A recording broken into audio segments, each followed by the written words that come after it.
hasil review dari buku ke-16 dari mata kuliah sosiologi. Pada buku ke-16 ini pertama-tama membahas tentang perspektif sosiologis. Sosiologi menawarkan pemandangan kehidupan sosial yang menakjubkan. Perspektif sosiologis membuka jendela ke dunia non-familiar dan menawarkan pandangan baru pada dunia yang sudah dikenal. Dalam teks ini, Nazi di Jerman dan pejuang di Amerika Selatan mengungkapkan kalau sosiologis itu luas dan perjalanan akan membawa Anda ke sebuah kelompok yang tinggal di tempat pembuangan sampah kota. Melihat konteks sosial yang lebih luas, perspektif sosiologis menekankan pada konteks sosial di mana masyarakat hidup. Ini menguji bagaimana konteks ini mempengaruhi kehidupan orang. Inti dari perspektif sosiologis adalah pertanyaan tentang bagaimana kelompok mempengaruhi orang. Buku ke-16 ini dibahas tentang perspektif sosiologis. Sosiologi menawarkan pandangan kehidupan yang tidak familiar dan begitu menakjubkan. Perspektif sosiologis membuka jendela ke dunia non-familiar dan menawarkan pandangan baru pada dunia yang sudah dikenal. Dalam teks ini, Nazi di Jerman dan pejuang di Amerika Selatan mengungkapkan kalau sosiologi luas dan perjalanan akan membawa Anda ke sebuah kelompok yang tinggal di tempat pembuangan sampah kota. Anda juga akan menumbuhkan diri Anda melihat dunia dalam cahaya yang berbeda. Saat Anda memandang dunia lain atau dunia Anda sendiri, perspektif sosiologis memungkinkan Anda memperoleh persepsi baru tentang kehidupan sosial. Melihat konteks sosial yang lebih luas, perspektif sosiologis menekankan pada konteks sosial di mana masyarakat hidup. Ini menguji bagaimana konteks ini mempengaruhi kehidupan orang lain. Inti dari perspektif sosiologis adalah pertanyaan tentang bagaimana kelompok mempengaruhi orang, terutama bagaimana orang dipengaruhi oleh sekelompok orang yang berbagi budaya dan wilayah.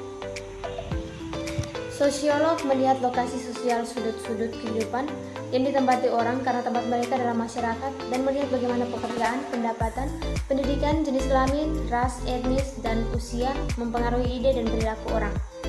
Pertimbangkan misalnya bagaimana diidentifikasikan dengan kelompok yang disebut dengan perempuan atau kelompok yang disebut dengan laki-laki ketika Anda tumbuh dewasa dan membentuk gagasan Anda tentang siapa Anda.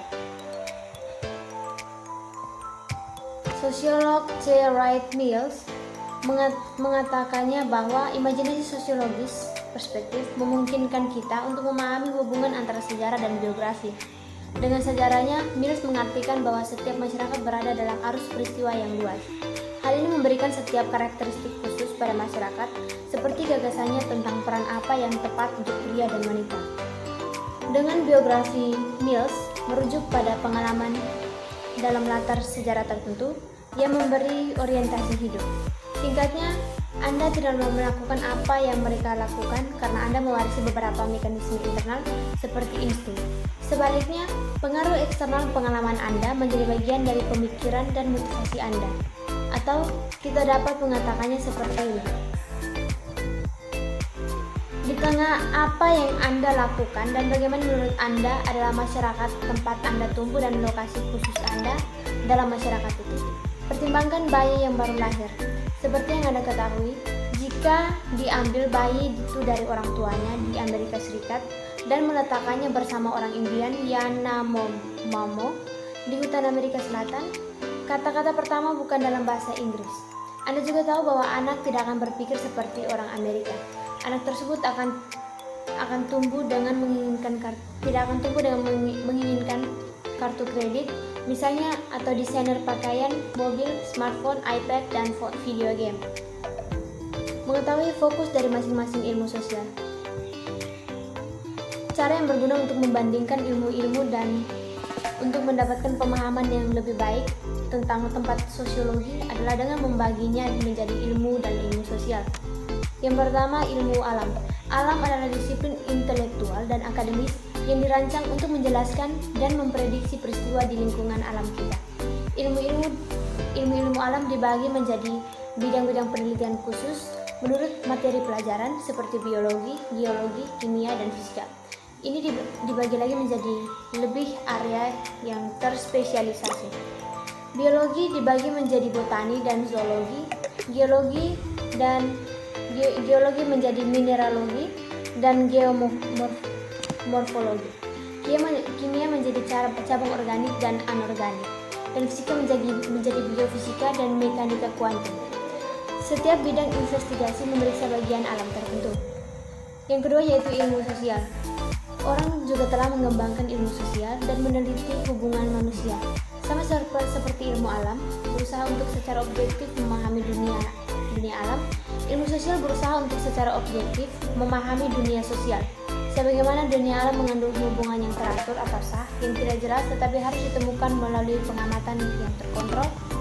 Demikian pula hubungan yang teratur dari dunia manusia atau sosial tidak jelas dan harus diungkapkan melalui berulang pengamatan. Bidang-bidang ini yaitu antropologi, ekonomi, ilmu politik, psikologi, dan sosiologi. Seperti halnya ilmu alam dibagi lagi menjadi bidang-bidang khusus. Antropologi meliputi antropologi budaya dan fisik. Ilmu ekonomi memiliki spesialisasi makro dan mikro. Antropologi secara tradisional berfokus pada masyarakat kesukuan, sangat erat kaitannya dengan sosiologi. Tujuan utama para antropolog adalah untuk memahami budaya, cara hidup masyarakat secara keseluruhan. Budaya mencakup artefak kelompok, struktur, ide dan nilai, bentuk komunikasi. The goals of science mengungkapkan tujuan pertama dari setiap sains adalah untuk menjelaskan mengapa sesuatu terjadi. Tujuan kedua adalah membuat generalisasi, yaitu melampaui kasus individu dan membuat pernyataan yang berlaku untuk kelompok atau situasi yang lebih luas.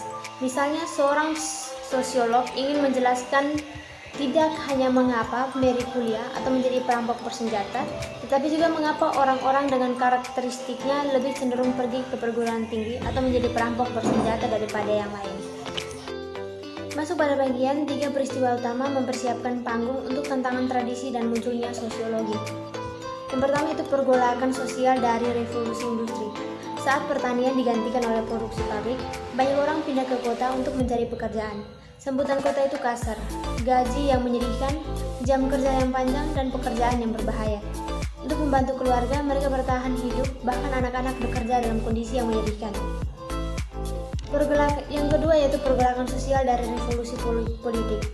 Amerika dan Prancis revolusi menyapu tatanan sosial yang ada, dan bersama mereka menjawab jawaban yang telah mereka berikan. Sebelum periode ini, tradisi telah berkuasa. Jawaban untuk pertanyaan mengapa adalah kami melakukan ini karena selalu dilakukan dengan cara ini. Yang ketiga yaitu imperialisme atau pembangunan pekerjaan atau kerajaan.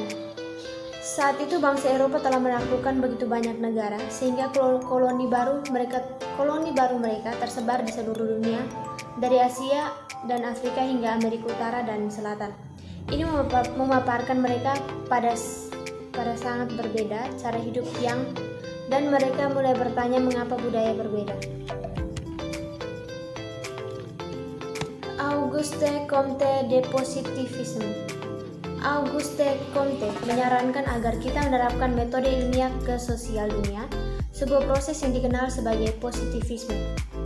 Dengan pergolakan berdarah dari revolusi Prancis yang masih segar di benaknya, dan dia tahu bahwa orang banyak telah bersorak atas eksekusi publik Raja dan Ratu Prancis, Comte mulai bertanya-tanya apa yang membuat masyarakat tetap bersatu. Dia bertanya, mengapa kita memiliki ketatanan sosial, bukan anarki atau kekacauan? Dan ketika masyarakat ditetapkan pada jalan tertentu, apa yang menyebabkannya berubah? Ini adalah pertanyaan yang mendesak dan Comte memutuskan bahwa metode ilmiah memegang kunci untuk menjawabnya. Herbert Spencer dan Darwinisme sosial. Herbert Spencer yang besar di Inggris kadang-kadang disebut sebagai kedua pendiri sosiologi. Spencer sangat tidak setuju dengan Comte. Dia mengatakan bahwa sosiolog seharusnya tidak memandu reformasi sosial. Jika Jika mereka melakukannya, katanya itu mengganggu proses alami yang memperbaiki masyarakat. Masyarakat berkembang dari bentuk yang lebih rendah atau barbar ke bentuk yang lebih tinggi, beradab. Seiring berlalunya generasi, masyarakat yang paling mampu dan cerdas, anggotanya bertahan hidup, sedangkan yang kurang mampu akan mati. Karl Marx dan konflik kelas. Karl Marx tidak hanya mempengaruhi sosiologi, tetapi juga meninggalkan jejaknya pada sejarah dunia. Pengaruh Marx begitu besar, sehingga bahkan Wall Street Journal, pendukung kuat kapitalisme, menyebutnya sebagai salah satu dari 3 pemikir modern terbesar. Seperti Comte, Marx berpikir bahwa orang harus mencoba mengubah masyarakat. Usulannya untuk perubahan radikal, revolusi. Ini membuatnya diusir dari Jerman dan dia menetap di Inggris.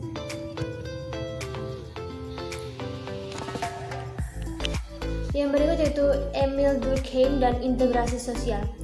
Sampai masa Emile Durkheim, sosiologi dipandang sebagai bagian dari sejarah dan ekonomi. Durkheim yang dibesarkan di Prancis ingin mengubah ini dan tujuan profesional utamanya adalah membuat sosiologi diakui sebagai disiplin akademis yang terpisah. Dia mencapai tujuan ini pada tahun 1887 ketika University of Bordeaux memberinya pengangkatan akademis pertama di dunia dalam bidang sosiologi.